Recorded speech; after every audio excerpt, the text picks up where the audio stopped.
Good morning, everyone, and welcome to today's presentation. I'm Dr. Asim Hussein, and I'll be guiding you through this session on toxicology emergencies. Today's focus is on carbon monoxide poisoning, which is a critical topic for anyone involved in emergency care. Over the next few minutes, we'll explore what carbon monoxide poisoning is, how it happens, and what you need to know to manage it effectively. So let's get started. Let's take a closer look at this scenario. We have a 45-year-old man rescued from a house fire, presenting with headache, dizziness, and confusion. Interestingly, his pulse oximetry shows an SbO2 of 99% while he's on high-flow oxygen. This high reading might seem reassuring at first glance, but it can be misleading in certain toxicities. The key here is understanding that pulse oximetry measures the percentage of hemoglobin saturated with oxygen, but it doesn't differentiate between normal hemoglobin and abnormal forms like carboxyhemoglobin. In cases of carbon monoxide poisoning, the pulse oximeter can falsely report a normal oxygen saturation because it cannot distinguish between oxyhemoglobin and carboxyhemoglobin. This is why, despite a seemingly normal pulse oximetry reading, the patient's symptoms and history, being exposed to smoke, raise suspicion for carbon monoxide poisoning. The most appropriate initial diagnostic test in this situation is measuring the carboxyhemoglobin level directly, which can be done through co-oximetry. This test provides a definitive assessment of carbon monoxide exposure. So, among the options, the best choice for an initial test here is measuring the carboxyhemoglobin level by co-oximetry. It allows us to accurately detect and quantify carbon monoxide poisoning, guiding appropriate treatment. The correct answer here is C, which is important to highlight. What this slide emphasizes is that SbO2, or peripheral oxygen saturation, can sometimes be falsely normal in cases of carbon monoxide poisoning. This is a critical point because relying solely on SbO2 readings can be misleading. The reason for this is that pulse oximeters measure oxygen saturation based on light absorption, but they can't differentiate between oxygen and carbon monoxide bound to hemoglobin. That's where co-oximetry comes into play. Co-oximetry directly measures the different forms of hemoglobin, including carboxyhemoglobin, or COB. This makes it a much more accurate method for detecting carbon monoxide poisoning. So the key takeaway here is that in suspected poisoning cases, especially with carbon monoxide, we shouldn't rely just on pulse oximetry. Instead, we need to use co-oximetry to get an accurate assessment of the patient's hemoglobin status. This understanding is vital to ensure proper diagnosis and treatment. All right, let's take a look at this question. The question asks, which mechanism best explains tissue hypoxia in co-poisoning? Now, we have several options here. Option A suggests reduced PaO2 from lung injury, but in co-poisoning, the primary issue isn't lung injury causing low oxygen levels. It's more about how oxygen is delivered to tissues, not necessarily how much oxygen is in the blood initially. Option B mentions increased oxygen diffusion capacity, but again, this isn't the main problem in co-poisoning. The diffusion capacity is usually normal or even increased, but co binds to hemoglobin with very high affinity, which changes the game. Option C talks about increased hemoglobin production, which can happen in some chronic conditions, but it's not the key mechanism behind tissue hypoxia here. Option D refers to a rightward shift of the oxyhemoglobin dissociation curve. That actually facilitates oxygen release to tissues, so it's not the best explanation for hypoxia in this case. Finally, option E is a leftward shift of the oxyhemoglobin dissociation curve. This actually makes hemoglobin hold onto oxygen more tightly, which impairs oxygen delivery to tissues. This is the most relevant mechanism in co-poisoning. So the best answer here is E, a leftward shift of the oxyhemoglobin dissociation curve, because it explains how co-bound to hemoglobin reduces oxygen release to tissues, leading to hypoxia. This highlights the importance of understanding how co interferes with oxygen delivery, which is central to the overall theme of this presentation. Correct answer. Now, let's talk about why carbon monoxide binds to hemoglobin with such high affinity. When Co attaches to hemoglobin, it causes a left shift in the oxygen dissociation curve. This means that hemoglobin holds onto oxygen more tightly. As a result, it becomes harder for oxygen to be released to the tissues where it's needed. This high affinity essentially prevents oxygen from being delivered effectively, which is why co-poisoning can be so dangerous. Remember, understanding this binding affinity helps us grasp the pathophysiology behind co-toxicity and its clinical implications. All right, let's look at this scenario. We have a 30-year-old woman with a COB level of 28%, which indicates significant carbon monoxide poisoning. She's also presenting with confusion, and her ECG shows ischemic changes, suggesting that her heart might be affected as well. The question here is, what's the most appropriate management? We're given several options, and it's important to understand which intervention will best address her condition. Option A is high-flow oxygen via non-rebreather mask. That's often the first step in treating co-poisoning because it helps to displace carbon monoxide from hemoglobin faster. Option B is hyperbaric oxygen therapy, which is more aggressive and can rapidly reduce CO levels, especially in severe cases or when there are neurological or cardiac signs. Option C, intubation only, might be necessary if she's unable to maintain her airway or if her condition worsens, but it's not the primary treatment for co-poisoning. Option D, sodium bicarbonate infusion, is generally used for certain types of acidosis, but it's not a standard treatment for co-poisoning. Finally, Option E suggests immediate discharge after observation, which is clearly inappropriate here given her symptoms and elevated COB.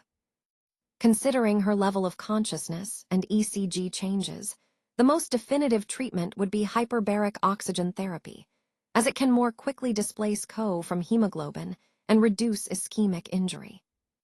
So the best answer here is B, hyperbaric oxygen therapy. The correct answer here is B, and I want to explain why. Hyperbaric oxygen therapy is indicated specifically for certain serious symptoms and conditions. For example, if a patient is experiencing neurological symptoms, that's a key sign that hyperbaric oxygen may be beneficial.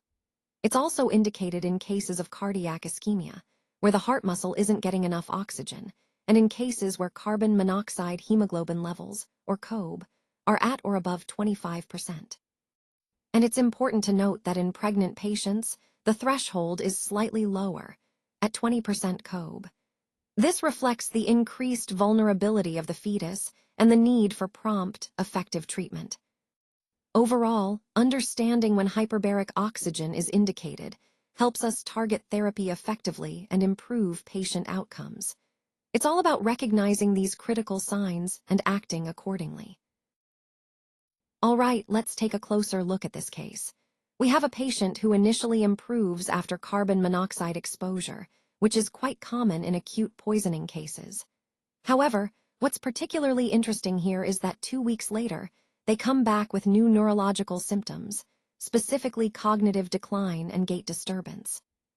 This pattern of improvement followed by a delayed neurological deterioration suggests a different process than an acute event like a stroke.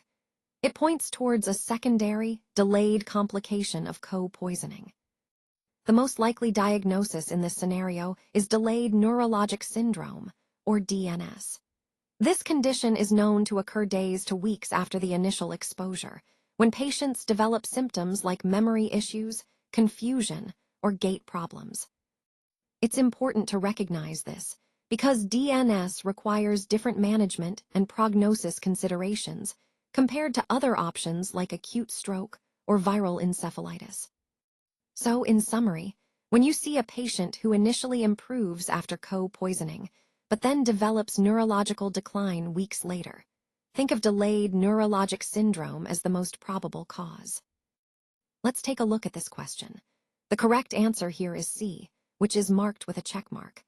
Now, the key point to understand is that delayed neuropsychiatric syndrome can actually occur days or even weeks after the initial recovery. This means that just because someone appears to recover, initially doesn't mean they're out of the woods. It's important to recognize that symptoms can reemerge or new neuropsychiatric issues can develop well after the initial event. This concept ties into the overall theme of our presentation, emphasizing the need for ongoing monitoring and awareness of delayed effects in neuropsychiatric conditions. Let's take a look at this scenario. We have a pregnant woman with a COBE level of 18%, and she's experiencing only a mild headache, but she's otherwise stable. Now, the question is, what's the best management in this case? Looking at the options, first, we can consider observation only. That might be suitable in some situations, but with carbon monoxide exposure, especially in pregnant women, we need to be cautious because of the potential effects on the fetus. Next, discharging her home might seem convenient, but given that CO can cross the placenta and affect the fetus, this approach might be risky without proper treatment. Low-flow oxygen therapy is a common initial step in CO poisoning management, but in this case, since her COBE level is 18% and she has symptoms, I think more aggressive treatment might be warranted. Hyperbaric oxygen therapy is known to rapidly reduce COBE levels and is particularly beneficial in pregnant women to protect both mother and fetus. Waiting for fetal distress signs could be dangerous because by the time signs appear, the fetus might already be compromised. So, considering all this, the most appropriate answer here is D, hyperbaric oxygen therapy, because it offers the quickest reduction of COBE levels and best protects the fetus. This scenario underscores the importance of understanding the management options for CO poisoning, especially in pregnant women, to ensure both maternal and fetal safety. The correct answer here is D, and let me explain why. Fetal hemoglobin, which is what the baby has in its blood, binds carbon monoxide, CO, more strongly than adult hemoglobin does. This stronger binding means that even small amounts of CO can have a more significant effect in the fetus. Because of this, the threshold for considering hyperbaric therapy in pregnancy is actually lower. In other words, we need to be more cautious and quicker to intervene because the fetus is more vulnerable to CO poisoning. This point ties back to our overall theme of understanding how physiological differences in pregnancy affect treatment decisions. It's crucial to remember that fetal hemoglobin's affinity for CO impacts how we approach therapy, especially in pregnant patients. Let's take a closer look at the pathophysiology of carbon monoxide poisoning.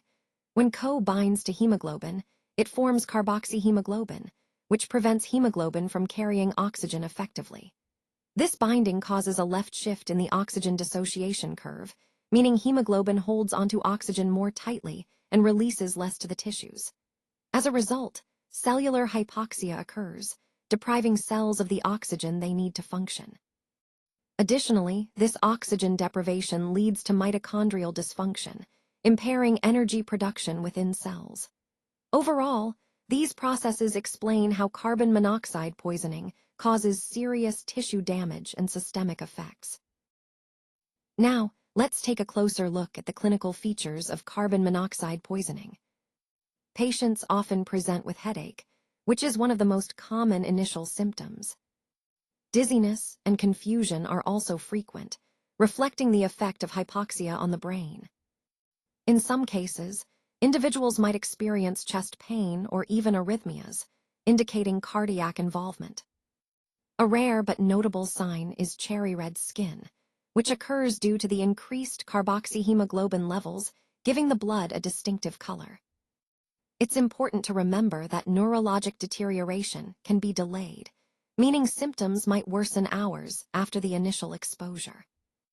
Understanding these features helps us recognize and differentiate carbon monoxide poisoning from other conditions, emphasizing the importance of a high index of suspicion in the right clinical context. Let's talk about diagnosis for carbon monoxide poisoning. One of the most important steps is measuring the COBE level using co-oximetry. This test helps us directly assess the amount of carbon monoxide bound to hemoglobin, which is crucial for confirming poisoning. Interestingly, arterial blood gases, or ABG, often show a normal PaO2 level. That might seem confusing at first, but it's because PaO2 measures dissolved oxygen in the blood, which isn't affected by carbon monoxide. Another key diagnostic tool is an ECG. It helps us look for signs of ischemia because carbon monoxide can impair oxygen delivery and potentially cause heart-related issues. Putting it all together, accurate diagnosis hinges on measuring COBE levels, understanding that normal ABG results don't rule out poisoning, and using ECG to evaluate for ischemic effects. Recognizing these points is essential to properly identify and manage carbon monoxide poisoning, especially since early diagnosis can really make a difference in outcomes. All right, let's talk about management in cases of carbon monoxide poisoning. The first and most crucial step is to administer 100% high-flow oxygen immediately. This helps displace the carbon monoxide from hemoglobin as quickly as possible. Now, in certain situations, we consider hyperbaric oxygen therapy. This is especially important if the patient shows neurological symptoms, such as confusion or loss of consciousness, or if they have signs of cardiac ischemia, which indicates the heart isn't getting enough oxygen. Additionally, if the carboxyhemoglobin level is 25% or higher, and for pregnant women, that threshold is 20%, hyperbaric oxygen becomes an even more critical part of treatment. The goal here is to rapidly reduce the carbon monoxide levels in the blood and minimize tissue damage. So, early recognition and prompt treatment are key to improving outcomes in these patients. Let's talk about some important pearls regarding ICU management of carbon monoxide poisoning. First, a normal SbO2 reading does not rule out co-poisoning. Many of you might think that if the pulse oximeter looks normal, the patient isn't affected, but that's a common misconception. The SbO2 can't distinguish between oxyhemoglobin and carboxyhemoglobin, so a normal reading doesn't exclude poisoning. Next, it's crucial to treat the patient's symptoms rather than relying solely on the COBE level. While measuring COBE can be helpful, the clinical presentation guides our management. Don't wait for a high COBE level to act if the patient is symptomatic. Another key point is that delayed neuropsychiatric syndrome is a classic feature to look out for. Even after initial improvement, some patients may develop neurological or psychiatric symptoms weeks later, so ongoing assessment is important.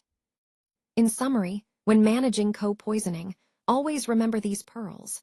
Normal SbO2 doesn't exclude the diagnosis, focus on symptoms for treatment decisions, and be aware of the potential for delayed neuro syndrome.